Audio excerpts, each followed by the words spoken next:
Welcome to Cruise Control, your on-air automotive magazine. My name is Fred Staab, and the other guy is Les Jackson. Les, how you doing this week? Very good. That would be my name too, Fred.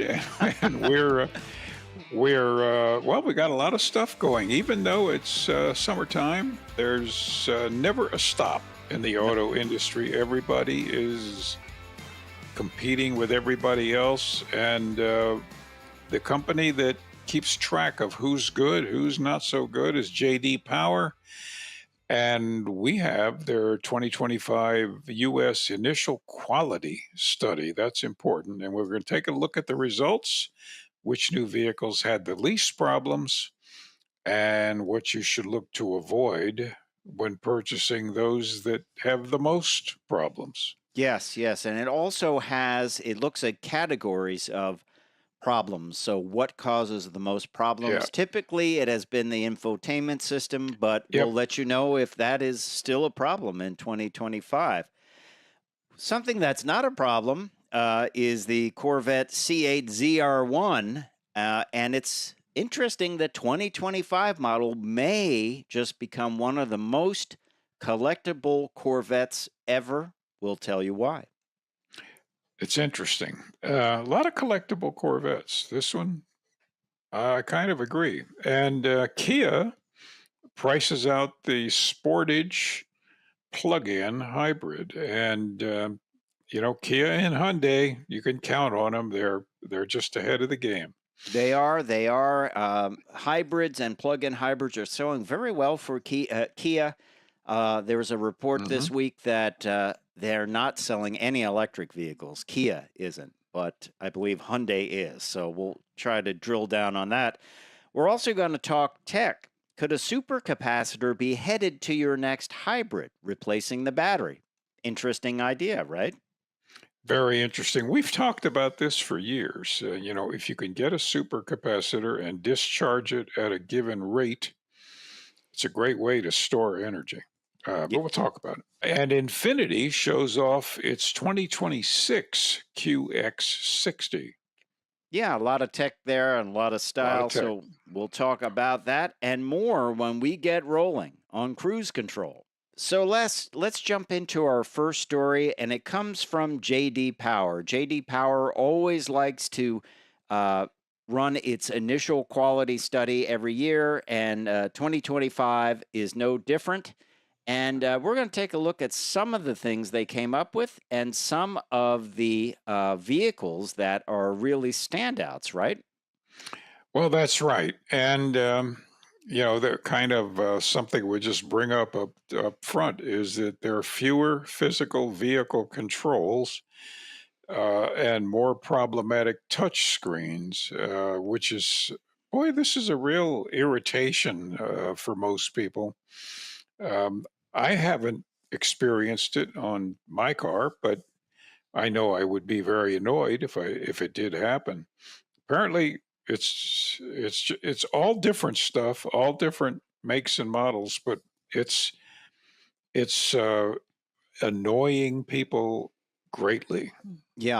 Yeah, that's one takeaway. And it seems like infotainment has always been a huge problem when it comes to new vehicles. And I think, it's just that people probably don't read the owner's manual, or it's just too complex, or maybe they're just not used to that type of thing. I was having a discussion with some of my neighbors, and they're like, well, when your phone goes into Android Auto or Apple CarPlay, how do you get back to the vehicles app, right? And I said, you have to look for the app because it will temporarily come up on the phone when you're connected, and it will say the brand, if it's Mazda or Infiniti or Nissan. So, a lot of people have found that out, but it takes a little time. I also don't think the dealers are explaining it to people. Or taking the time to explain it to people, and that could be key, and it's ongoing.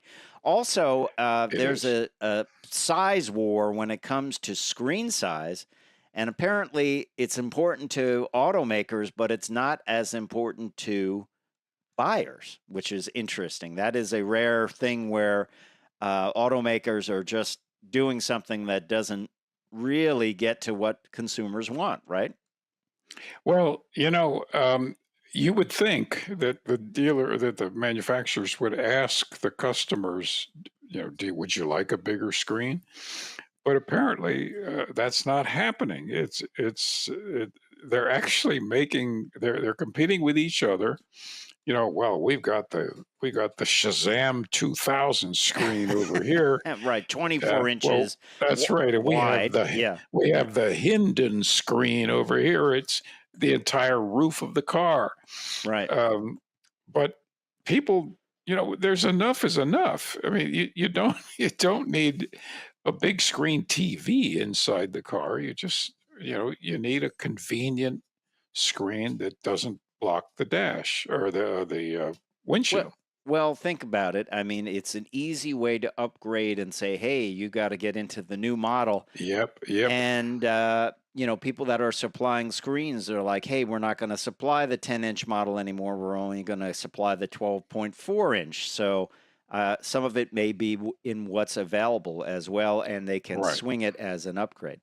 Let's take a look at some more of the situation here. Premium vehicles have more defects than mass market counterparts. That's always kind That's of been a situation. yes. Yes, it has. The more complex the vehicle, usually the more they break. And if you look at the early 2000s when Mercedes couldn't get the electronics to work and they actually fired Bosch, um, the, who had been supplying them electronics for 100 years, it's just out of control. And so many complaints. I hear it from friends and neighbors. My ride control doesn't work. Right. Uh, well, And that's a okay. $15,000 fix. Exactly, Yeah. exactly. Yeah. And the other thing that surprises me, Fred, is that plug-in hybrids seem to have the most problems. Yeah. And this is something we both agree is really the answer for hybrids. Yeah, and you think about it, hybrids don't have the problem. Basically, the hybrid has a smaller battery Right. that gets charged by the vehicle itself, and the plug-in Yeah. hybrid has a larger battery that also gets charged by the vehicle itself, but you can charge it. So I don't know. I mean, this, by the way, is all contained in the JD Power Initial Quality Study, the IQS, which was just released a couple of days ago. I Yeah. don't really know why that is, whether it's a specific part, whether people don't understand you can charge it, but you don't have to charge. I don't know. I don't know. I think that's part of it. In fact, I think that's a large part. People don't understand that you don't have to charge it, but if you expect the convenience of driving on electricity for 30 miles, you do have to charge it. Yeah. So, One of the reasons I like plug-in hybrids is you get more horsepower. It's a yeah, larger battery. And as I that's right. said, like comparing, I just drove the Tucson, the Hyundai Tucson. I had previously driven the non-hybrid model, and then I just had the hybrid model, and we'll have an upcoming at the wheel review on that eventually. Um, it's just a much better vehicle. You get that hit off the line of the electric power, and then that takes away some of the shiftiness of the transmission, and you're on your way, and it just feels a lot more powerful. That amps up a little bit more. Notice how I said amps up, Yeah. and when you get the plug-in hybrid, because it has the larger battery, so you get even more horsepower. So to me, that's the reason for buying it. Better response, getting an electric vehicle response while still having a gas engine. But I'm not quite sure why they would find more problems with this. Maybe it's the vehicles that they tested that had specific problems, but we'll have to dig into that. Another thing, and you and I can agree with this, problematic launches and late model year changeovers. This has led to a lot of issues for some of these vehicles, right? Yeah. Yeah, we've been to hundreds of launches. Most go brilliantly, but every every once in a while they're pretty bad. But apparently, of late, launches just aren't working well. Yeah. And I don't know why that is, whether it's less development time or whether it's, uh, we got to rush it out compared to the other people. But, 18 new models were launched in 2025. Only two had fewer problems than their respective segment average. Yeah. Um, Typically, Hmm. new problems for launches are balanced with some being successful and others having issues. Um, it's the old adage, don't buy the first model year, I guess, of the vehicle, right? That's it. That's it. And of all the silly problems, that is a real problem. And it actually got called out in this JD Is Power report. is consumers are upset about cup holders. Not the quantity, but the fact that they're not versatile enough to accommodate all the different shapes and sizes of reusable containers and you name it. And it's bothering people. You can You always buy another cup. It's easier to buy another cup than another vehicle, you know? it much cheaper. Um, it's Easier too. Y- or or when you get ready to buy the vehicle, um, take the cup you intend to use with you, Yeah. and if it doesn't fit, get a different container. Imagine that salesperson thinks, "Oh, okay. So what do Yeah, you think? You're going to go for it? Wait a minute, one last test. Oh, sorry, the cup yeah. doesn't fit." Well, here, let us buy a different container for you. We'll go right over to Target, And we'll and you throw can it pick in. out what you want. Yeah, we'll throw it in, but we'll charge you $500 Honestly, for going to Target. honestly, Americans are the most spoiled people on earth. Yeah, it really, the cup holder thing is pretty funny. I tend to just really keep a water bottle with me because I I don't Yeah. haven't you gotten press vehicles where someone spilled coffee in it and it's like I can't drive with that Y- mess? Yes, I have, and I've spent time cleaning the Yeah, cup holder out. especially if they have sugar in it. That makes a Yeah. sticky mess. Yeah. Oh, I got one that somebody spilled coffee all over the back seat and didn't even dry it up. They just let it.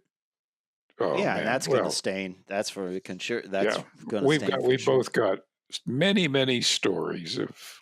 Yes, yes, but cup holder frustration, folks, it is a thing, and JD Power called it Okay. out.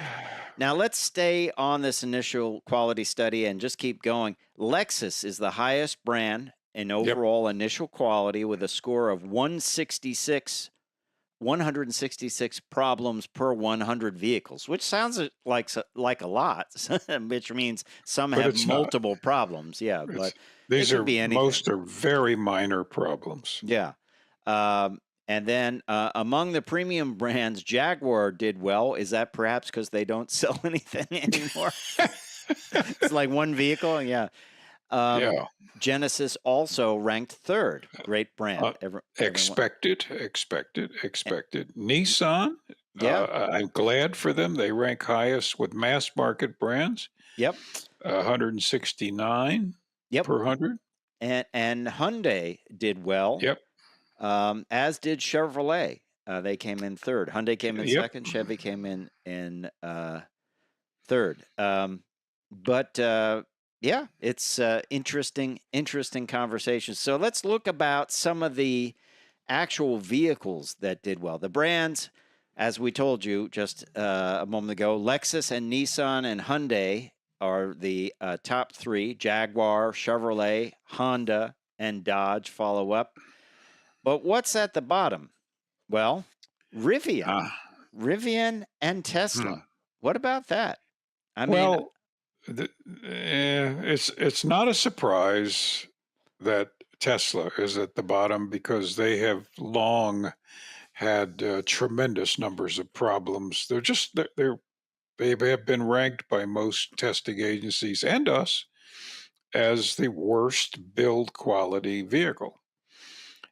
It's just how it is. Right. Rivian surprises me. It really does. Yeah, yeah. They have a very, very strong fan base, I would say, but I'm Yeah. not quite sure what was causing that. Down at the bottom for the mass market brands, Audi, Volvo, Infiniti, Volkswagen, Mazda, and Mitsubishi. That's on the bottom. That's disappointing. Let's take a look at some of the actual vehicles that scored very well on the 2025 J.D. Power U.S. Initial Quality Study.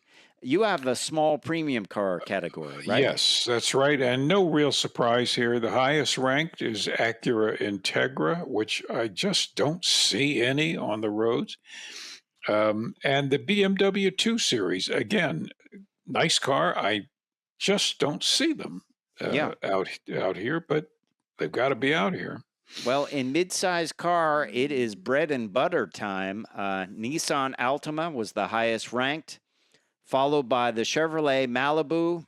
Yep. I kind of think they should have kept making the Malibu. I agree. I agree. It's an excellent car. It got a lot of great ratings, a lot of popularity, and was one of our deals because some were still out there, and it's a solid car for not a lot of money. And then Hyundai Sonata. This is a beautiful car. Gets great ratings. And available in various drivetrains, and that is also one of the highest ranked midsize cars. That's right. And compact cars, highest ranked, good for you again, Nissan. The Sentra, it's been around forever, great car for the money. Right under that is the new Kia K4, which is, again, a lot of car for the money.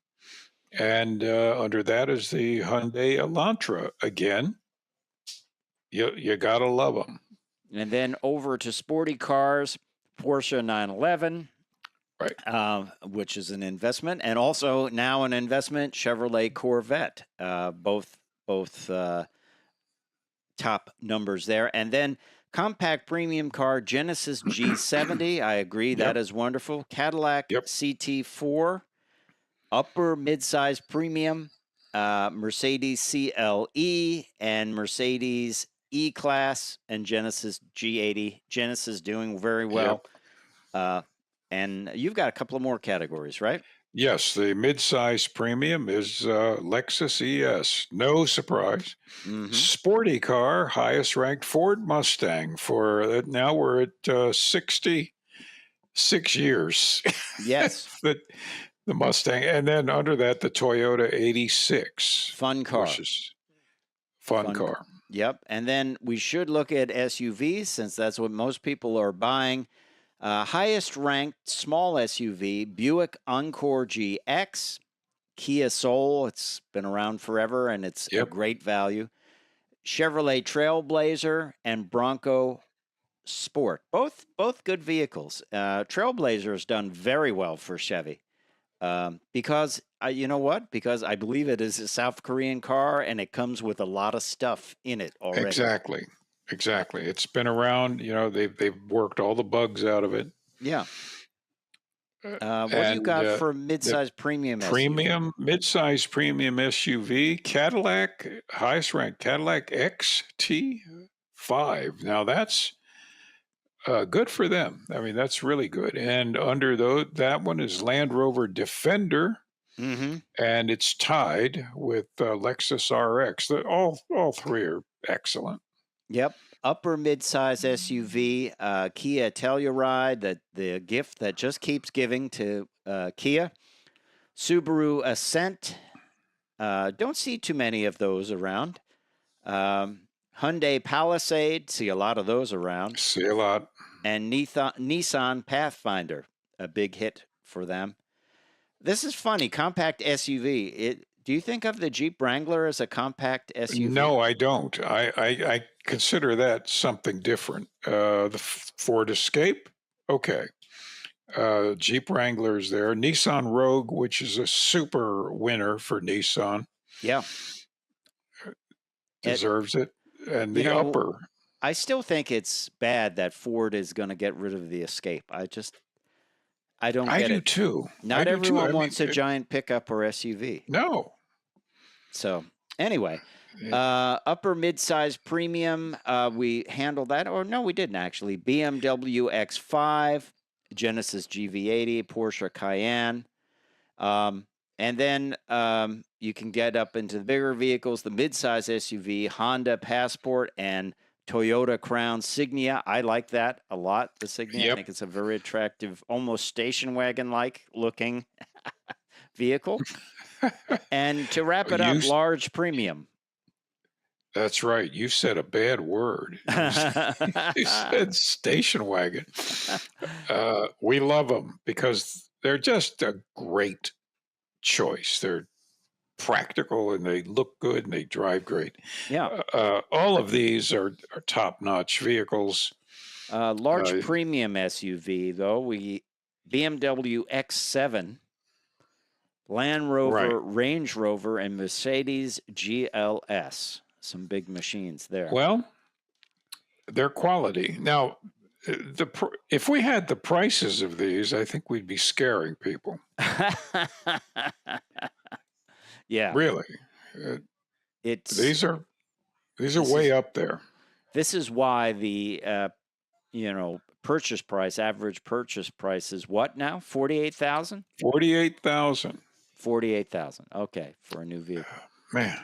But you will spend more than 48,000 if you buy a Chevrolet Corvette ZR1. Well, this you won't spend more. You'll spend 48,000 several times. That's right. Possibly 4 times. That's yes.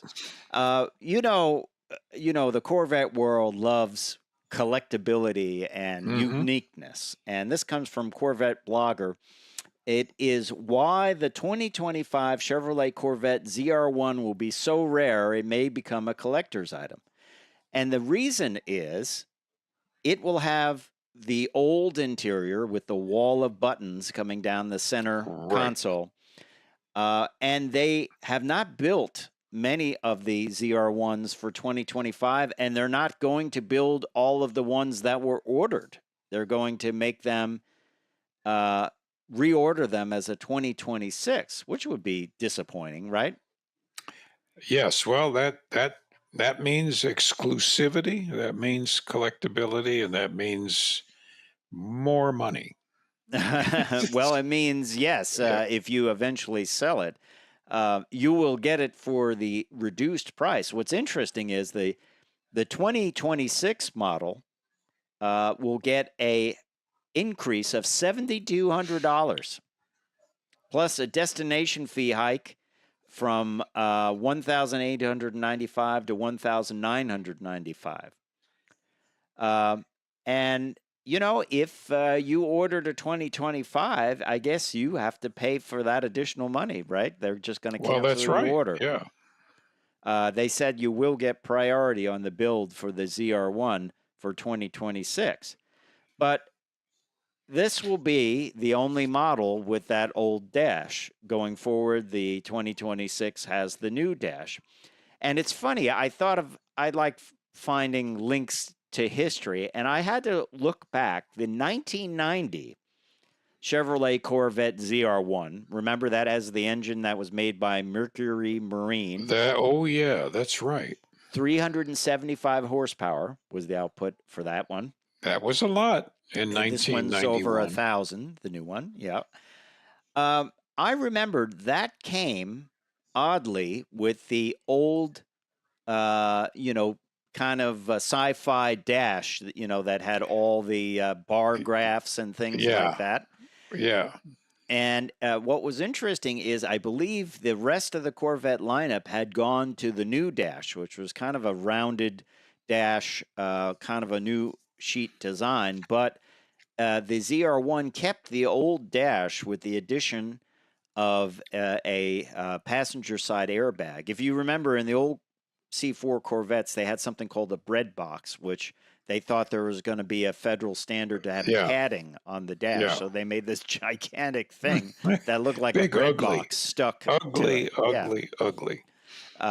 But so I remember that. I remember thinking that could probably be collectible because it's got the old dash when the other vehicles got the new dash. Eventually, the ZR1 got the new dash, but it was a 1-year thing, right? That's right. Now, frankly, I wouldn't, even if it was collectible, and it is, I wouldn't buy it because I hated the dashboard. It was just, to me, it was quite ugly. Yeah. But what was your feeling on the wall of buttons in the Corvette now that they're gone for 2020? I have to admit, I do like a wall of buttons, as opposed to, a haptic screen. But I certainly understand why a lot of people just don't want a whole bunch of buttons. And I do think that wall of buttons in the 2025 and earlier C8s, it kind of bifurcated the car. It made some people feel a little claustrophobic because you had that big high. They had to make the console high so you could get to the buttons. They couldn't lay it down flat because you couldn't get to them. So, well, there you have it. I don't know. If you ordered a 2025 ZR1, you're going to have to pay more for the 2026, but apparently you will be given priority to get it. It always blows my mind the number of people that are willing to throw down probably close to 200,000 for a ZR1 Corvette, and there's apparently more buyers than capacity allows. So, how about that? Well, it's understandable. It's a heck of a car. I drove one about 1.5 years ago at a rally event, and I was amazed, not obviously with the power and handling, but I was amazed how smooth it drove when you weren't getting your foot in it. Yeah. Oh, yes. Yes. And that was just remarkable. I believe even the Stingray has gone up to low 70s for a starting price. So, and things like the E-Ray and beyond are Z06, they're at 100 or very close to it, depending on what you add to it. So yeah, it is no longer a very affordable performance car the way it's not the poor man's Ferrari anymore. No. Hey, you have a story on Kia pricing out their Sportage Plug-In Hybrid, right? That's right. The Sportage is probably the number 1 or number 2 most popular vehicle Kia makes. And everybody loves them, and they always have loved them for almost close to 30 years they've been making them. They've refreshed the X-Line and the X-Line Prestige models for comfort and power. That's what they're saying. That's not what I'm saying. I don't disagree. Okay. And I love their quote on design philosophy: "Opposites united." Right. Okay. All right. Yeah. And their LED star map lighting, cool stuff. Amber DRLs, I've got those in the K5. I love them. Yep. The X line's now available with a 1.6 turbo plug-in hybrid. Okay. Which that gives you some serious power. Yep. And the good news is, good-ish news is that the Sportage PHEV, that is to say, plug-in, X-Line all-wheel drive is $40,490. That's not bad. I mean, that's a lot of technology for 41,000. Yeah, so. And it's a fairly big vehicle too. It is. It is, and the X Line Prestige all-wheel drive is 47. Now that's a jump, Hmm. but the Prestige adds an awful lot of stuff Yeah. to a vehicle that already has an awful lot of stuff. Yeah. Some of the upgrades, 7 horsepower boost, uh, which is great. All electric range of 34 miles. That's up a little bit. That's excellent. What's new? Turbo plug-in hybrid, 268 horsepower. Stop assist control, full stop capable when holding left paddle shifter, which I guess means one pedal driving. Yep. And active regenerative braking, automatic based on road conditions and navigation. So a lot of new stuff. The pricing goes up, but not that bad. And it's probably going to be a good hit for Kia. I would imagine continue to sell well. As I mentioned, Kia's electric sales have not done well at all. And it's a big of a kind of a big concern for Kia. I think people are buying Hyundai electric vehicles. Maybe it's something with the styling. I don't know. But Kia has 2 electric vehicles, the EV6 and the EV9. Of course, the EV9 is the 3-row SUV. EV6 is a smaller vehicle. They had a rough June, though. Neither model even hit 1,000 units of sales in the month. And the EV6 sold only 680 units, and the EV9 sold 910 units. So, really, they're focusing on hybrids and plug-in hybrids. One of their vehicles that didn't do well is the Kia Niro. I think their hybrid version of that is a great little vehicle. It gets It's a crazy great good vehicle. mileage. Yeah. I'm not sure why people may not like that, although they probably want something gigantic, and they don't want that. Yeah, but that's down also compared to last year, which is I don't know if people are afraid of tariffs. I don't know what the situation is. Um, I would speculate that as far as the EV goes, like the EV9, I'll bet if we looked at the big EVs from the other companies, I'll bet we'd see the same figures. Yeah, I agree.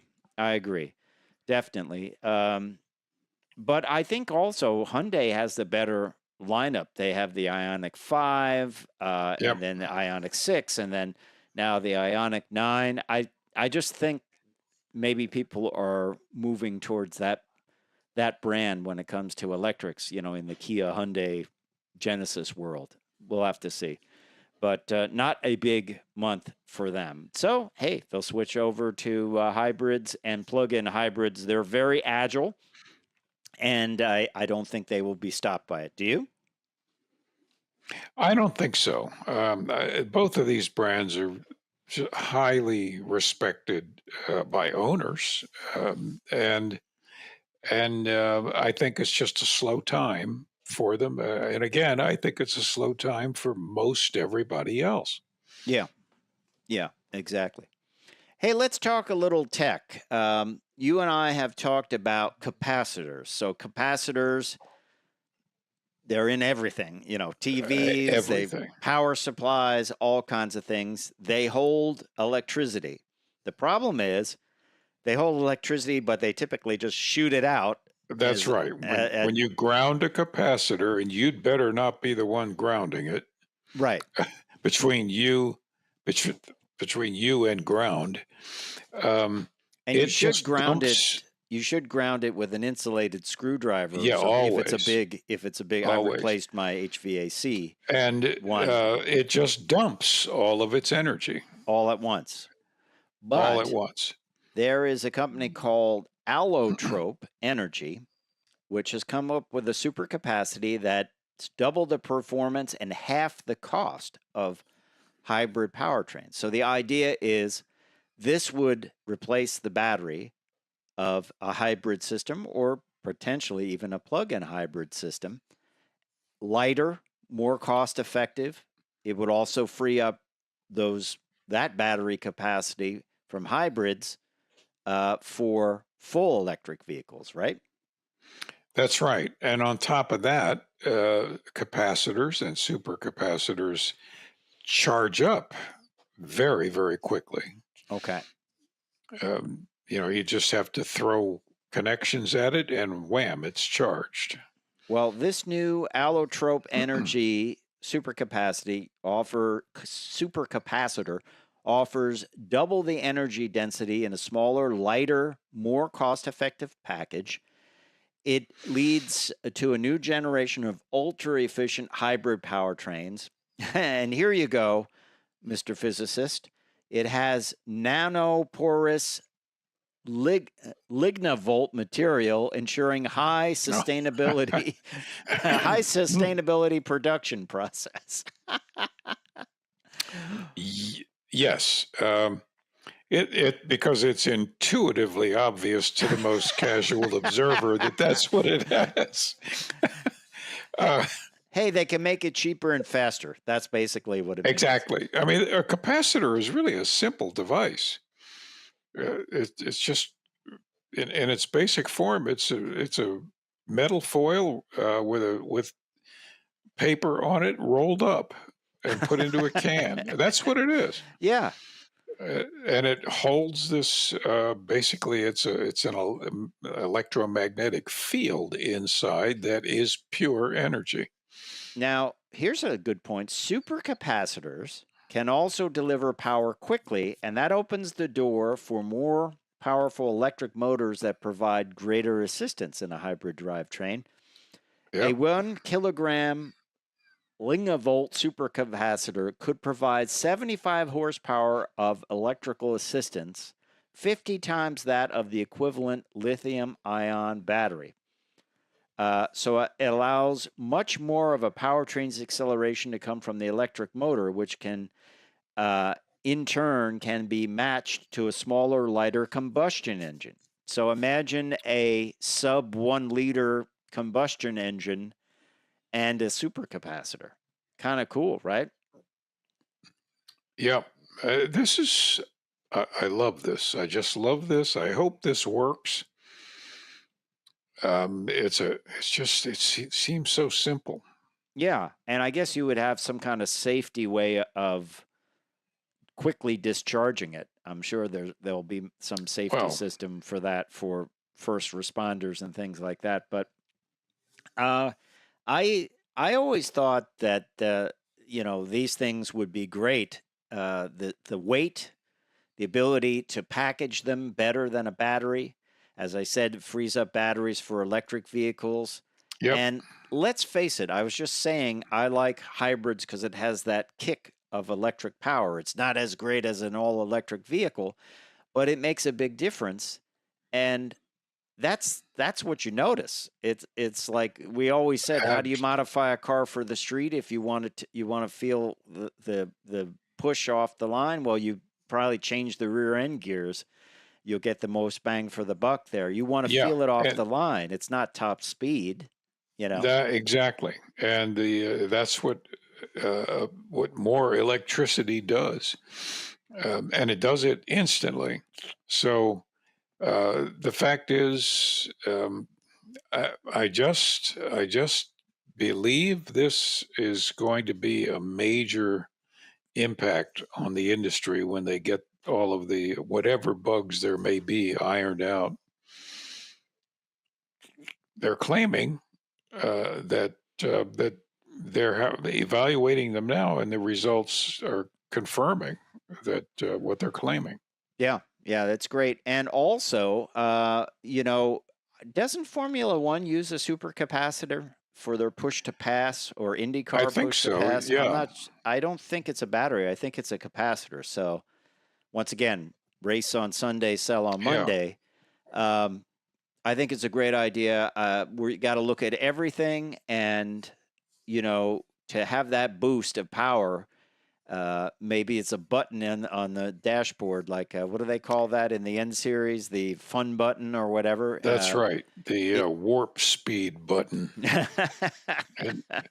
Yes. The main thing too here is they can probably build it, but you have to make it last for 100,000 miles and difficult That's right. situations and Well, protect but it from road damage and right. all types of They're things. already saying though that they're stable. They last many times more than a battery, which is true of capacitors. And I've always thought over the years that an ideal standby generator for your house would be a bank of capacitors with Wow. some kind of device that would let the energy out on a controlled basis.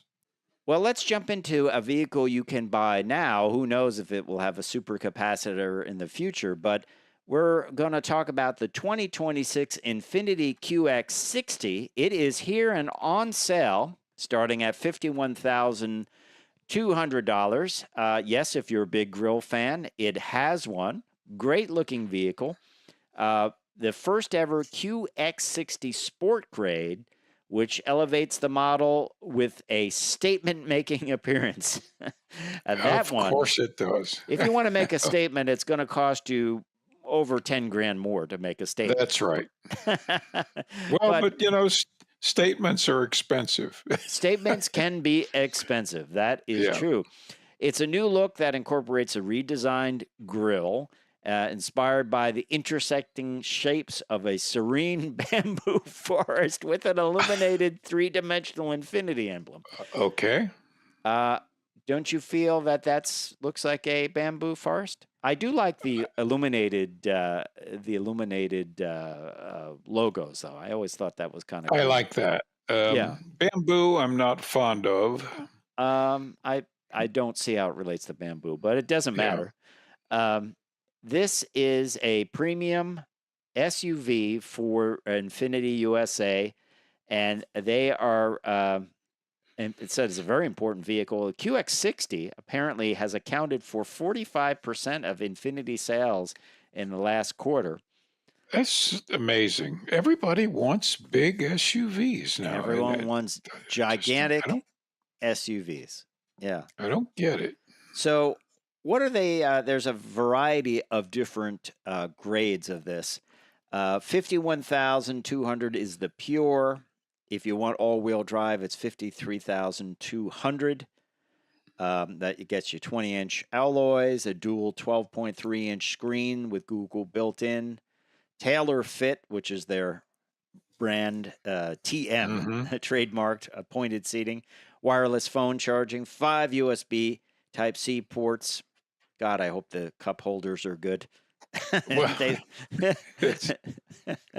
but it won't fit my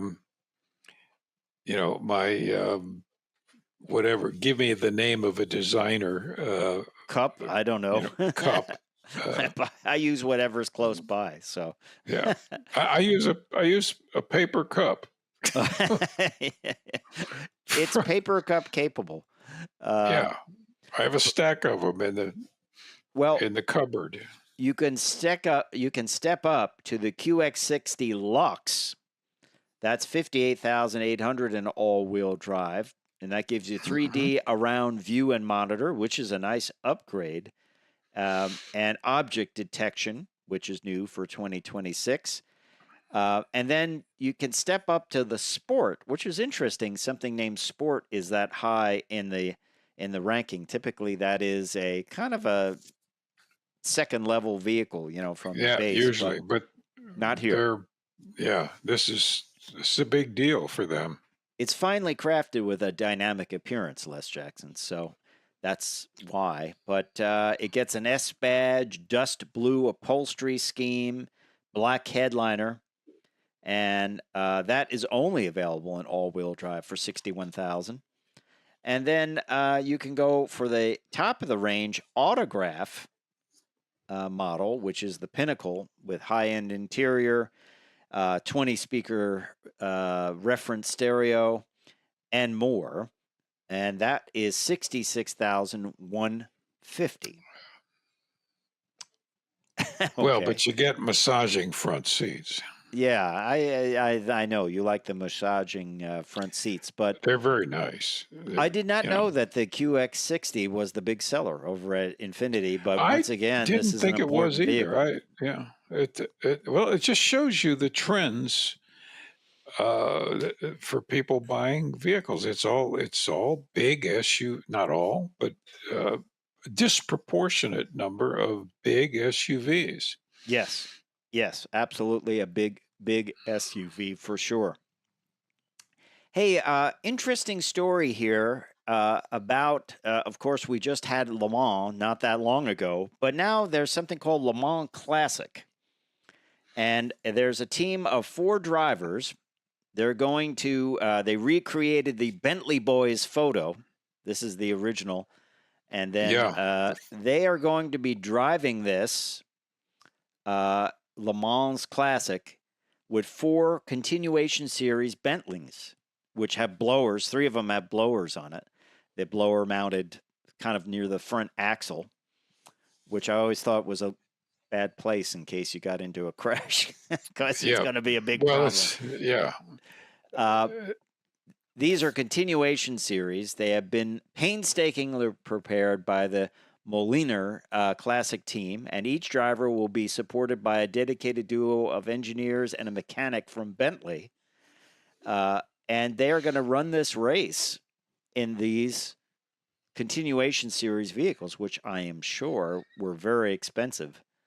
But this is what they were designed to do. And they are going to take these classic, reimagined classics out on the racetrack. What do you think? I'd like to do it. Yes. I think this would be a lot of fun. And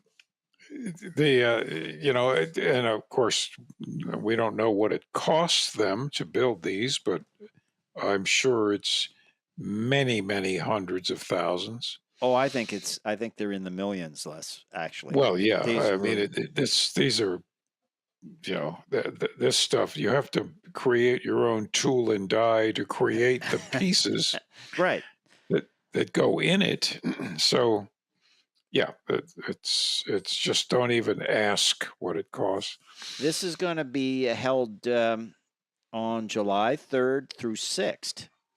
3 blower continuation series cars and 1 Speed 6 continuation series will be in action, making this the largest Bentley Works team to race on the circuit since 1930. Wow. So I guess, do they do 24 hours yet? Or I guess they do. I think they do, but it's a gentleman's 24 hours. Would you want to do that in an open cockpit car? I think that would be even harder. Certainly, but I think it's designed. You probably have a bunch of rest stops, dinner stops, and I mean it was a much more high super upper income activity back then, and it was part of the race was part of elegant living. Yes, I definitely would go for the blower car over the Speed 6. Yeah, it turns out those really didn't have a whole lot of effect on the engines. The boost. They made the engines run a little cooler. Were they a centrifugal or were they a root style? I don't know. Probably a root type. And how did they drive them? Is there? I guess they were driven by the crankshaft, probably, right? Yeah.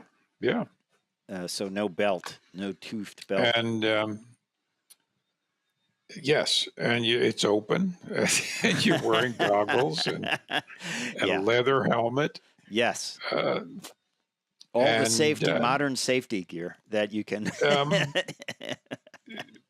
don't think. Well, they must have seat belts in them. I can't believe they wouldn't. Yeah, I'd rather go for just a nice ride myself in one. I think that would be fun in the countryside. I would prefer that more. But these guys, I would. I like. Remember the old Avenger series where Mr. Steed? Yes. Drove one of these. Yes.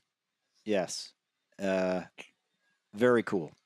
Although you can't be too undercover driving one of these. Yeah, I never quite understood that. Yeah, it's not like you're going to sneak in. So I hope those numbers they put on the side are decals. I believe they are because I think it's tape. Yeah, they're beautiful.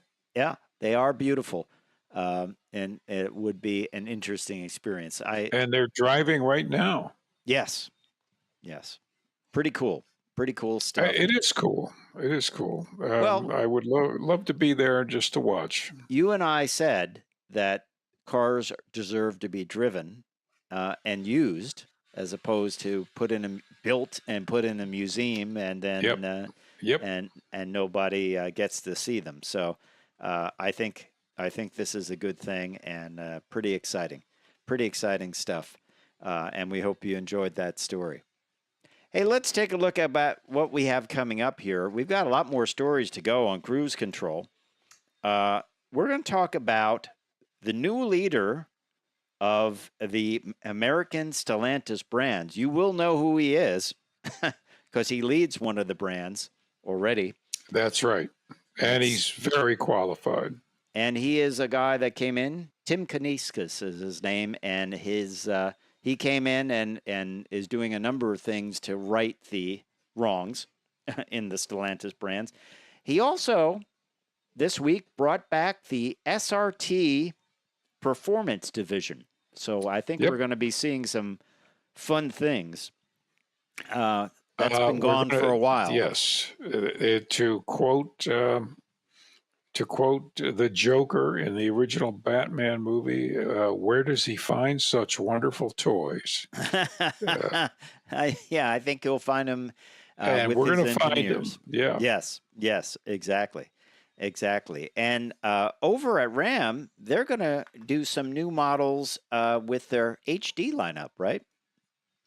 Yes, they are. They're going to have, special editions of heavy-duty pickups, which is, boy, when it's heavy-duty now, it's really heavy-duty.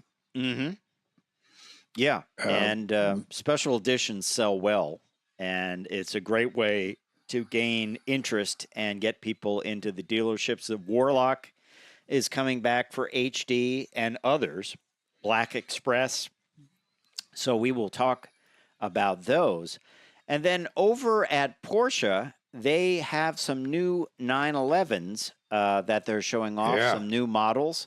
We'll talk about what's involved with those. Those are, 911. It looks like a 911 to me. Looks like a 911. As Jeremy Clarkson always said, the laziest design team in the auto industry. Yeah, make it look like the last year or the last 10 years or the last 20 years. But the venerable 911, you just can't frown at it. I like that seafoam green color. That is, it's kind of cool. Kind of cool and different. So you'll tell us a little bit about those. And then also, we're going to talk about Ford's new edition of Blue Cruise. Apparently, that is their not self-driving, but assisted driving system. That it's got some new tricks up its sleeve, and it could be taking on GM Super Cruise. Actually, it's kind of pulling ahead of GM Super Cruise. So we'll kind of talk about what the new features are in that. That is slowly developing along, self-driving or automated driving. We won't call it self-driving, but it's still being developed, isn't it? Well, it's continuous in the industry. It's all heading that way. And Mercedes releases the CLA AMG Final Edition. Yes. And no doubt, well, I don't know. Do you think it'll really be the final? I don't know. It's sort of like those bands that retire 10 times. Better watch us now or you're not going to see us. So yes. They also, Mercedes was also busy with an EV record. We'll tell you about this. They have a new MPV coming out, kind of a minivan, and they're going to trick this thing out when it goes on sale to be a very high-end luxury VIP transporter. It is all electric. It's not even out yet. It's still wrapped in camouflage, but they went for a very long distance electric record, and we'll tell you about that on Cruise Control. It is very interesting what they've done. 2 stops for 15-minute charging, and that's it. Right. They kept going. That's cool. And also is outward visibility the next frontier for getting a Safety Pick Plus rating? Well, I hope so. Yes. This is IIHS, Insurance Institute for Highway Safety. Yep. It is quite interesting. The standard for rollover protection caused A-pillars to get wider, but now IIHS says, oh, you have to be able to see out too. So you and I have talked about this. Not being able to see out of a vehicle is the worst thing you can ever do.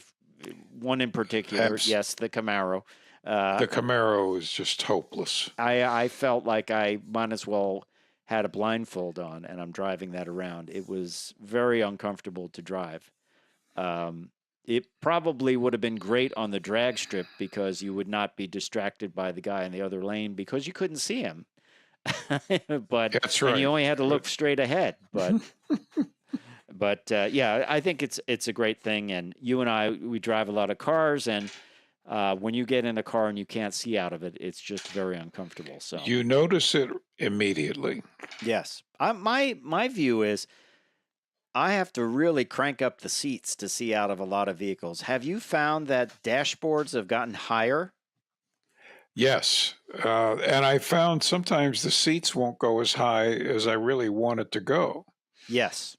Yes. I don't like it. If you've ever been in a small airplane, I never understood why they made the dashboard, the cockpit, this high. Because I'm always like, it should be down here a little bit. But I feel that's what's happening in SUVs sometimes. Yeah. So I don't know why, how that makes anyone feel comfortable. But hey, let's talk about Tim Kuniskis. He is a guy that retired and came back out of retirement basically to save Dodge, and now he is now he came back. Believe it or not, he was the CEO of Dodge. He came back out of retirement and became the CEO of the Ram truck brand. This week, he was made the lead Stellantis, appointed to lead Stellantis American brands, all of them. And he's still going to run Ram, and there will still be other people that run the other brands of Stellantis, but he is the overall head of that. One of the things he did was he brought back Street and Racing Technology, or SRT. He brought it back. It had gone away, and if you remember, there were incredible SRT versions of everything from the Chrysler 300 to the Crossfire to everything. And these were well-engineered vehicles. Even the Neon, wasn't the Neon, didn't that have a SRT version? I believe it did. I think it did.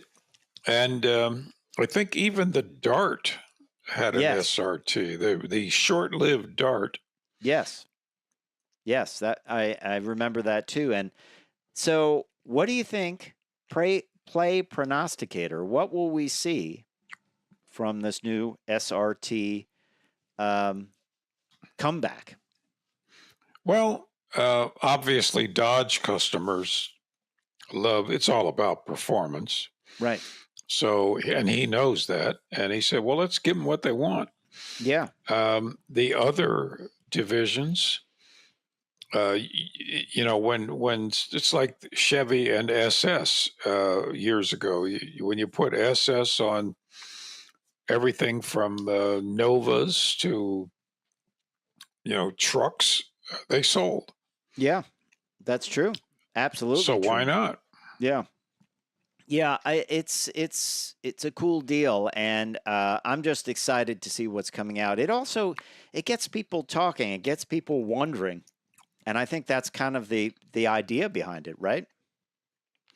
Yeah. It really is, and it drives traffic into the showrooms. Yeah. Yeah. It, you know, and they've had these engineering teams for years and years, so I think it's pretty easy to gather them back together. Uh, and say, okay, guys, get into the toy department Right. and Start building. make some cool stuff. Yeah. Yeah. Exactly. Exactly. I think it's a great deal, and I'm excited to see what's coming up. And while he was at the Ram brand, and still at the Ram brand, he's come up with some new things for Ram and special editions. One of his key things was to make trucks more affordable and do some special editions. And they have two new HD models, the Black Express, which is new for 2026, a crew cab 4x2 or 4x4 with a long bed or short bed, sport performance hood, body color bumpers and grill surround, class exclusive power convex trailer, tow mirrors, 20-inch black wheels. It is a full package. If you think about this, there was another model for the 1500 that they came out with that has that blacked out look. And that's pretty exciting. Special editions, I think the dealers love them. They can get some excitement. They can drive some excitement. You can also do some pricing, too, with these things, although I don't think we have any pricing information on this. The Ram 1500 was called the Black Express, by the way. There's also the 2026 Warlock, which is a crew cab, 4x4 short bed, black grille surround, flares, and bumpers.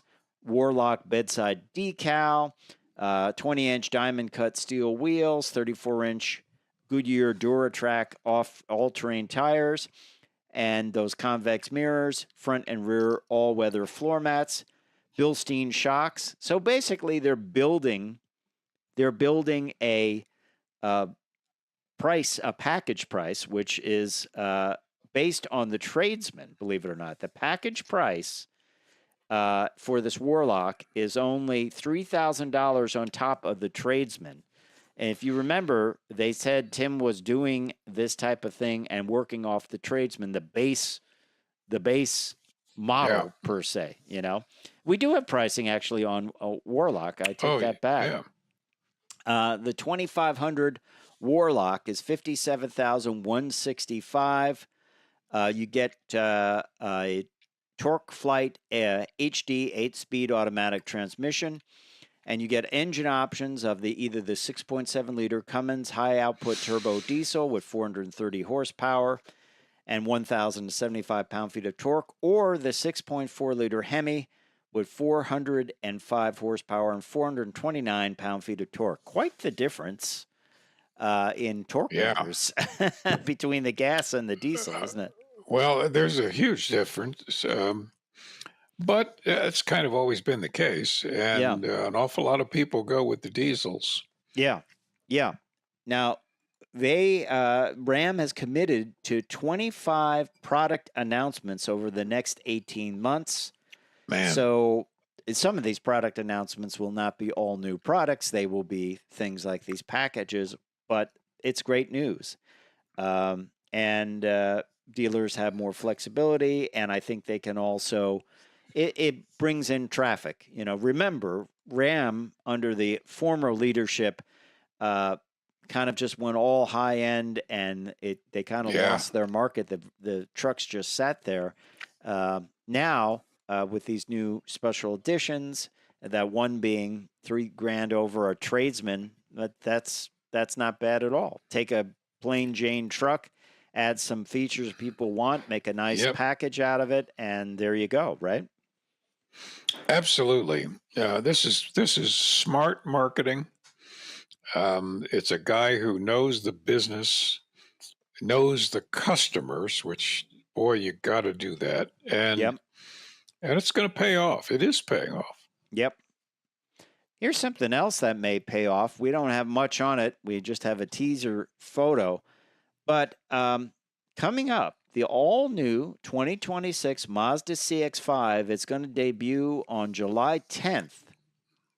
We don't know much at all about this, but They say the sharper design that evolves the CX-5's distinctive character paired with more spacious cabin and greater utility and a high level of craftsmanship backed by human-centric technology and class-leading safety. Okay. This is all new. So if this is not a mid-cycle enhancement or whatever, super popular model for Mazda, I would like to see, for one, a new infotainment system, because that, to me, is just outdated, and frankly, they need a fresh sheet there. What would you like to see in the CX-5? Well, there's no problem with the colors. No, we like this soul red. Mazda's really gotten good with color. I would like to see less price, but we can't go there. Probably there will be more price. You can't go down. Yeah.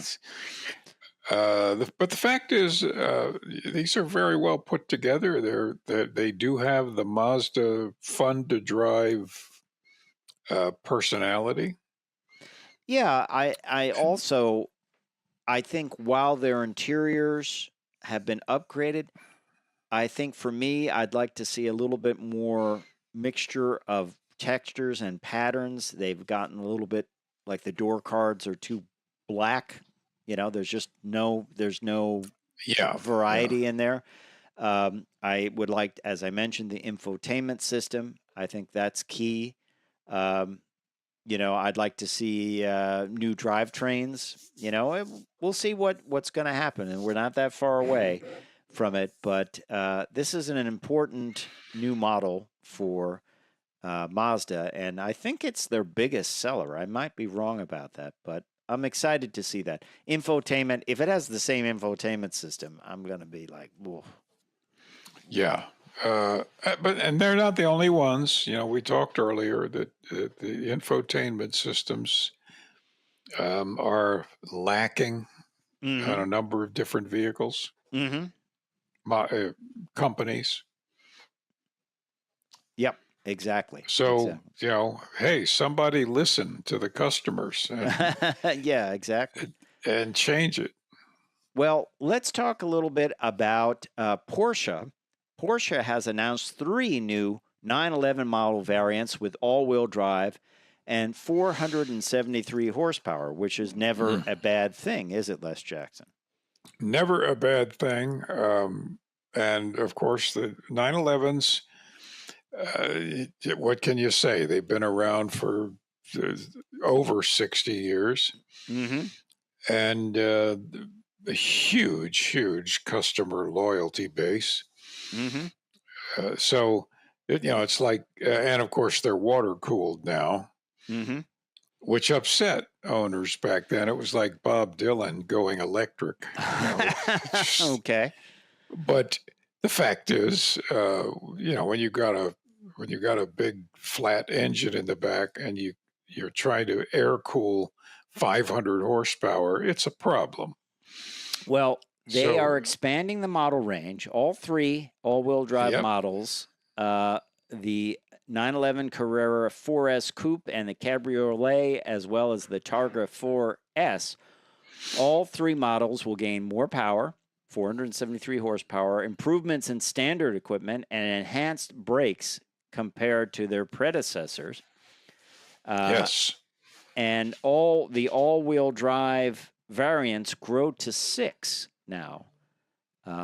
So improved performance. They get the engine from the Carrera S, 3-liter twin-turbo, 6-cylinder, producing 473 horsepower, 390 pound-feet of torque. That's 30 horsepower more than the outgoing model. And it is basically they're getting that 30 horsepower thanks to optimized intercooling. The 8-speed Porsche dual-clutch transmission, the PDK, will transmit the power to all 4 wheels. Remember, the PDK is the transmission to beat when it comes to the speed of shifting. Right. That. 0 to 60 will hit at 3.1 seconds using launch control with the optional Sport Chrono package and is capable of 191 miles an hour. I think that's with the top in place, by the way. I sure hope so. Right. Otherwise, you will lose all of your hair and most of your ears. Exactly. But now when's the last 911 you've driven? It's been a number of years. It's been a number of years for me too, but I've got a couple friends that have them, and they are a delight to drive. The people have said for decades that they feel like an extension of your arms and legs. Now I don't want one, but and the reason is I never liked the interiors. To me, they're just too Spartan looking. Well, they have upgraded them. They have, Yeah. But again, just looking at the pictures, it's not enough for me. I want more of a boulevard luxury interior, which is not what a 911 is all about. You can get, by the way, you can add rear seats for no additional cost, although I would never want to sit in that rear seat. That's right. No one ever. I believe that's just for insurance purposes, right? While the Cabriolet and Targa are equipped with rear seats as standard. It also has available rear steering, which is quite amazing. It's been around a long time with them, in and out. Sometimes they've offered it, sometimes they haven't. It's very effective. Porsche ceramic composite brakes, PCCBs, are available as an option. The PASM Sport suspension, which lowers the ride height by 10 millimeters, is available, and rear steering is an option. So, pricing on these are what, in the 200s, I would say. About there, and the interesting thing is the roof module of the current Targa is available in only 4 colors. Okay. Black, blue, red, and brown. It's kind of a thing. Okay. Goes back decades. I'd probably go with black. It's pretty safe. No, I think I'd go with brown. To brown with a green sort paint. of match the interior. That's it. Yeah. So there you have it. Some new news from the folks over at Porsche. Hey, let's talk about Ford's Blue Cruise. Okay, Ford's Blue Cruise is their version of I won't call it I guess you could call it assisted hands-free driving. Right? It is enhanced hands-free. Enhanced hands-free. Okay. This is the 1.5 Blue Cruise 1.5 update, and certain older vehicles like the older Mach-E SUV models will not be able to get this update. The new updated hardware includes quicker processing and evolved sensors and cameras. That's something you can't get as an over-the-air update. And the it will be a pure hands-free lane change functionality, and Ford claims it should automate up to 45% of lane changes for the Mach-E on more than 130,000 miles of mapped roads that are suitable for safe Blue Cruise use. So that is always a problem with these systems. You have to realize where you can use it. For me, on this system, you can only use it on the New Jersey Turnpike for lane changes. But on a lot of systems, it just doesn't work if you're not on one of those roads, right? I'm a little concerned about the subscription part of this. It can be bundled into purchasing the GT and Rally trims, But otherwise, there's a $2,500 one-time activation fee, Okay. but you can opt in later by paying a monthly or annual subscription rate. Again, I'm inherently against subscriptions. Right. Right. Um, I understand that. A little bit more on Blue Cruise 1.3 update. It it allows improved hands-free driving performance around curves and in narrow lanes. And 1.4 introduced better speed adjustment on curves and better in-lane stability.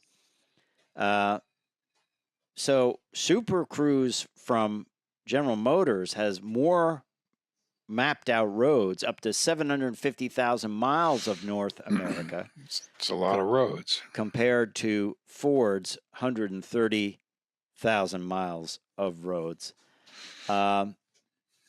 This is, I don't know. I mean, will people go for this? I'm particularly not happy about it going around a turn without my hands firmly on the wheel. I like lane keeping, but this might be a little bit too much for me. See, I trust the instruments. I trust the sensors. I let mine go around turns.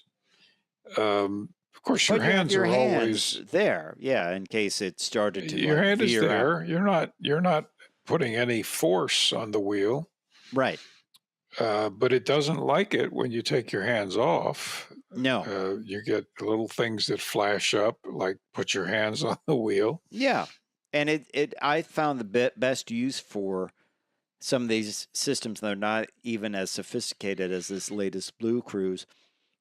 Rainy nights where you can't see the lines, it can see the lines. Oh, yeah. Yeah. That's good. I enjoy that for that. But we'll see where these systems go. I'm with you. I don't like the subscription because it's just more money. And it's, it's just something you're going to be paying forever, right? Yeah, and that's the problem. You just keep paying it, and maybe you don't even use it very much. Yeah. Yeah. Hey, remember when everyone got upset at BMW for making their kidney-shaped grills huge? They went from being above bumper to kind of incorporating the bumper. I mean, I think that grill that goes from the top of the hood down to the bottom of the front fascia started with Audi, I think. And then, of course, it was made even more popular with the fish mouth on Lexus vehicles. But then along came BMW and they said, we're going to make these grills big. And people were like, oh, my God, the world has ended. The Earth has come off its axis. What are we going to do? Well, apparently people really like them.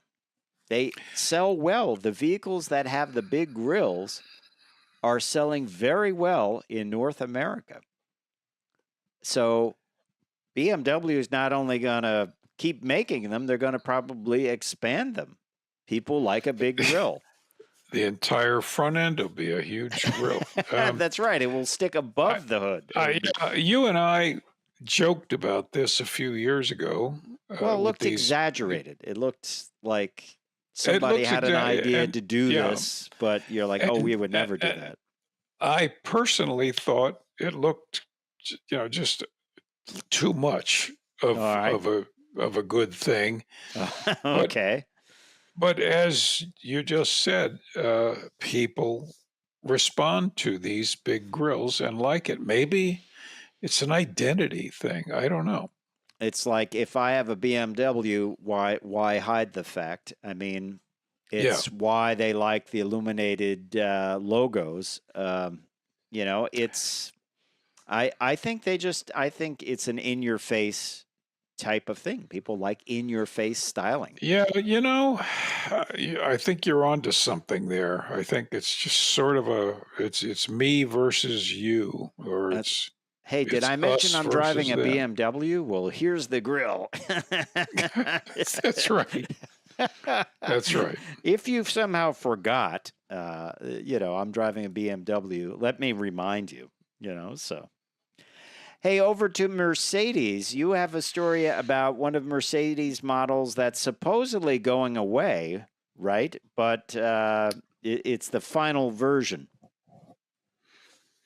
Right. The CLA, which is not a super expensive model, but it has the AMG packages Moniker, that makes them expensive, makes them really high performance.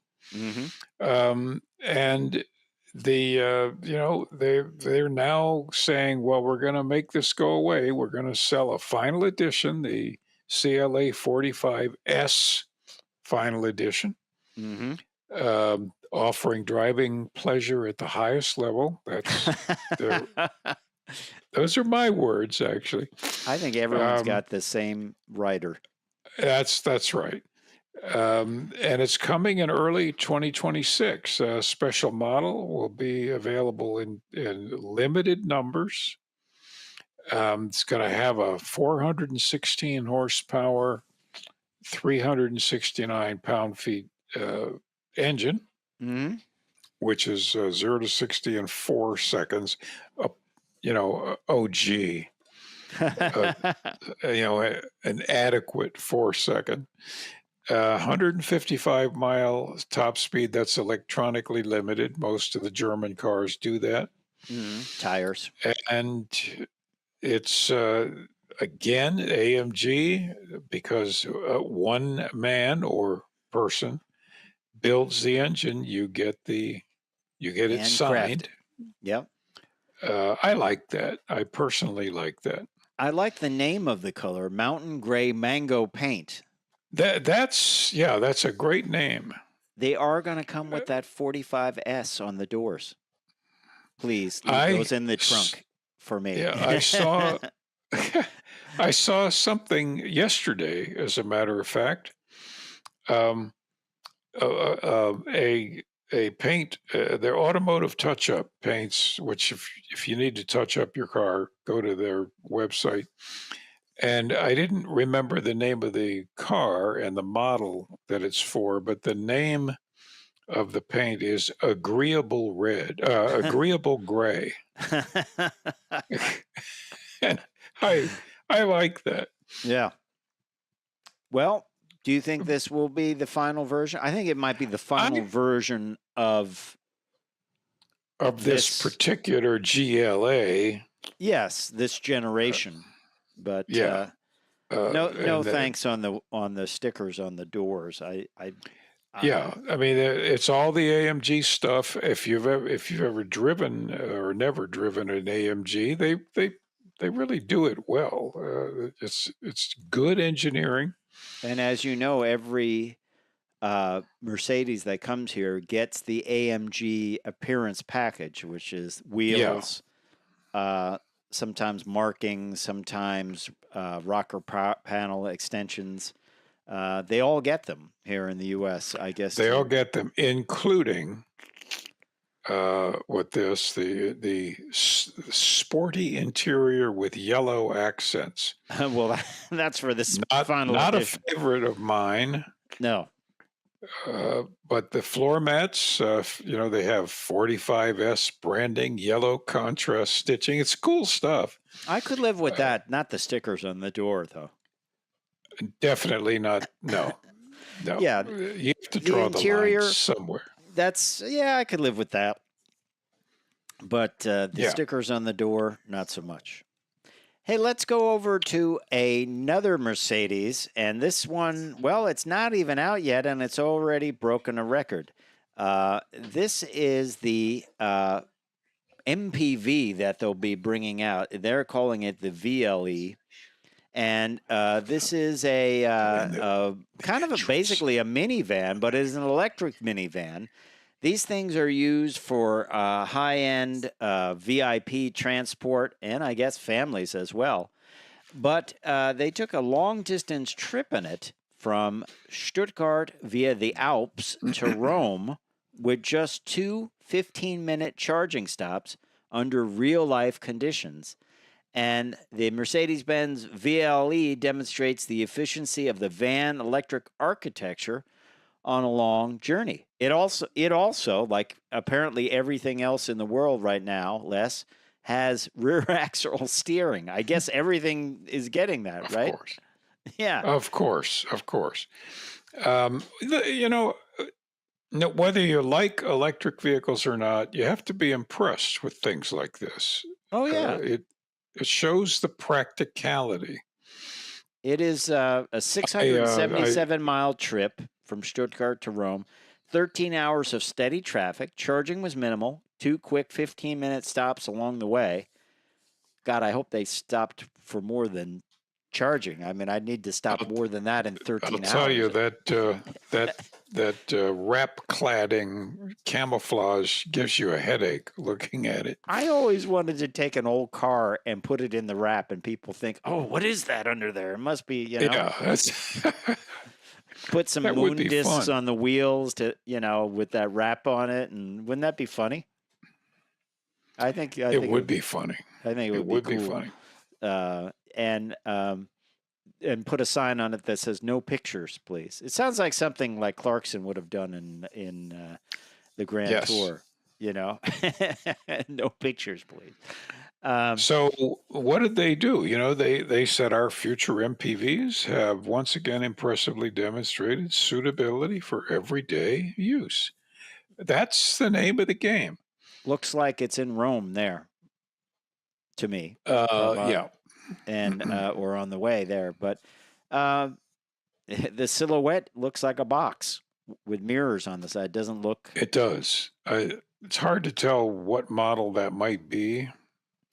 It's something called the VLE. Will we get it here? I don't know. I don't think so. I doubt that we'll get Alps. things like that. It's more like a van. Yeah. Of course, they do sell vans here. Yeah. A fun story about them putting electric technology to the test. Yeah. Hey, you have a story on something that is going to become the next factor in whether your vehicle gets a top safety pick plus rating. And that has to do with visibility, right? And you and I have talked about this a lot, where visibility sometimes is not the easiest thing in the world for new vehicles. It becomes kind of a victim of style, right? Well, that's right. The IIHS Insurance Institute for Highway Safety, where they crash test and create the standards that the industry wants and competes to get. They're coming down, frankly, on all sorts of things like visibility, and in this case, modern trucks and SUVs. Yeah, they're blinding the drivers. Gee, they noticed that, did they? Well, what's kind of odd about this is IIHS has been promoting better rollover type of right. Capabilities, right? Testing it. But what manufacturers have done is they made the A-pillar wider to be stronger. The problem with that is you can't see around the A-pillar. Exactly. So, and the C-pillars too are, in a lot of vehicles, are very thick. Yep. So the IIHS test method measures the percentage of ground visible to the driver from inside the vehicle with a 180-degree arc, measured at both 10 and 20 meters using a portable camera rig that can be positioned at different heights to simulate varying driver sizes. Right.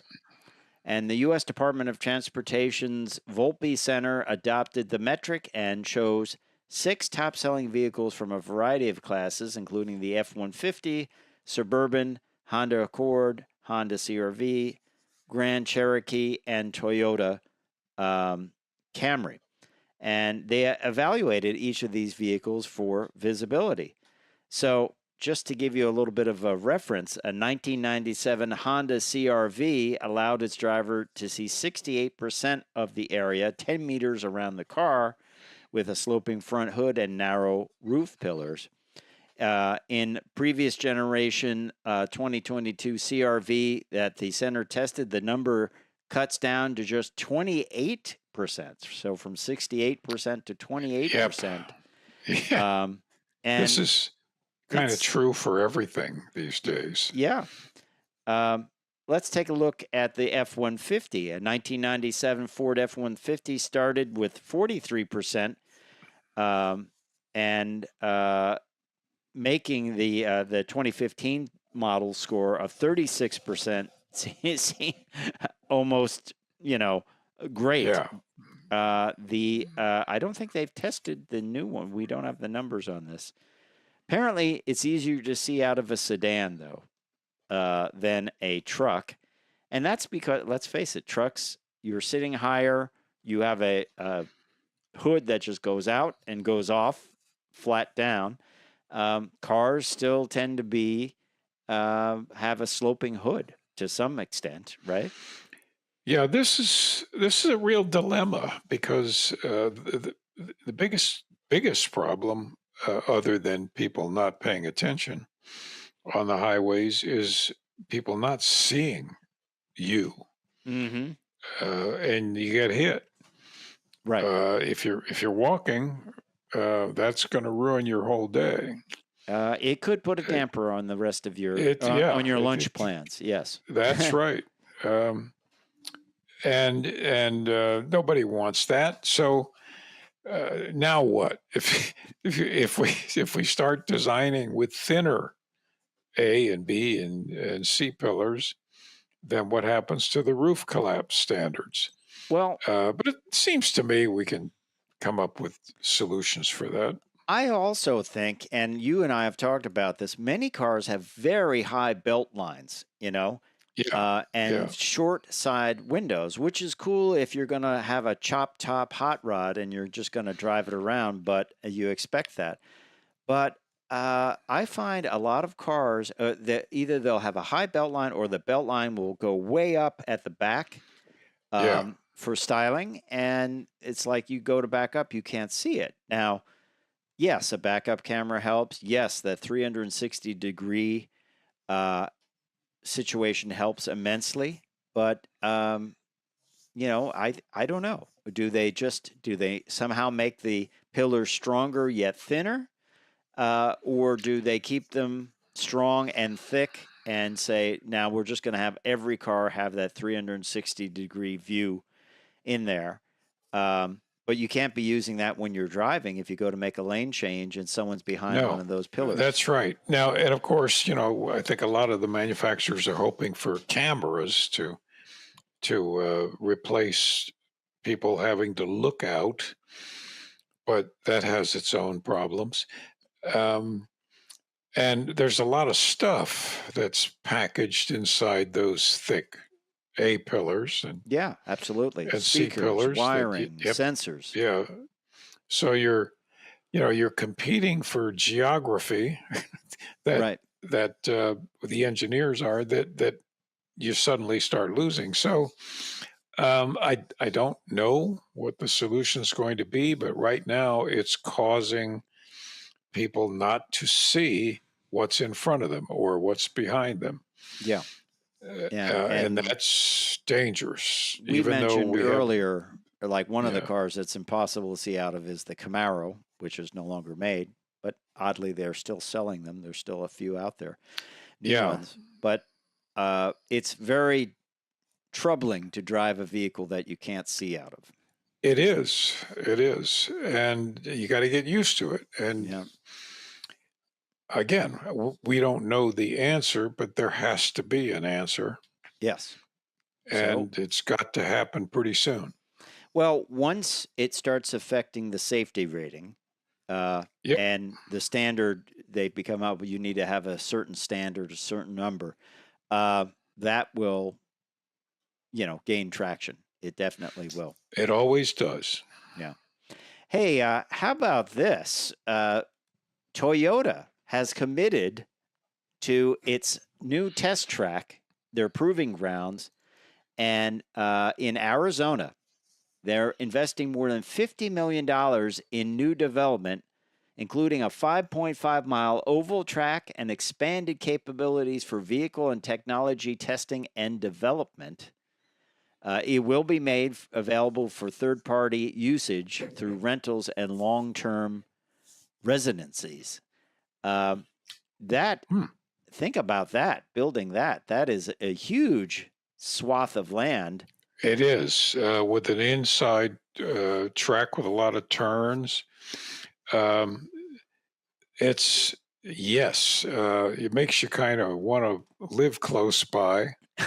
To drive on that? and borrow a little time, just like people down in Florida do with the NASA, what is that, 5 or 6 miles, absolutely flat, straight line. To do flying miles. Yeah. Runway that they take all the rockets down.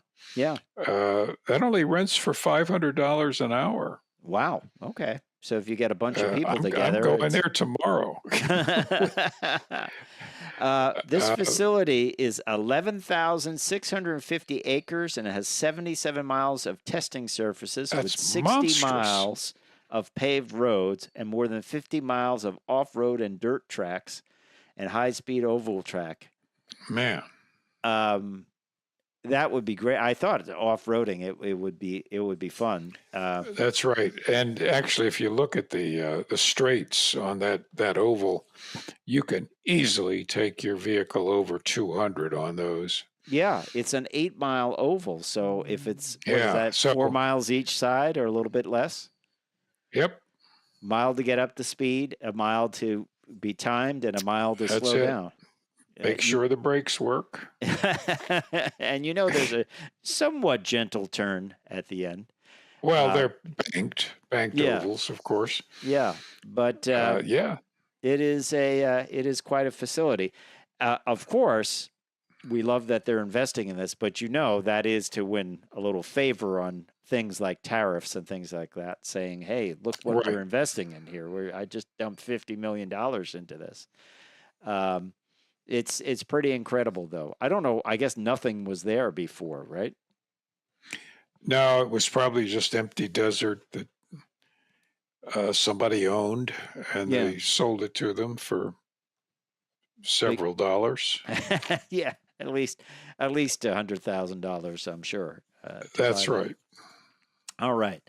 Well, we hope you've enjoyed this edition of Cruise Control. We covered a tremendous amount of automotive-related stories. If you like the automotive content, and we hope you do, keep it coming. Don't forget to like and subscribe so you'll be the first to know when new content comes out. It's time for me to say I'm Fred Staab. I'm Les Jackson.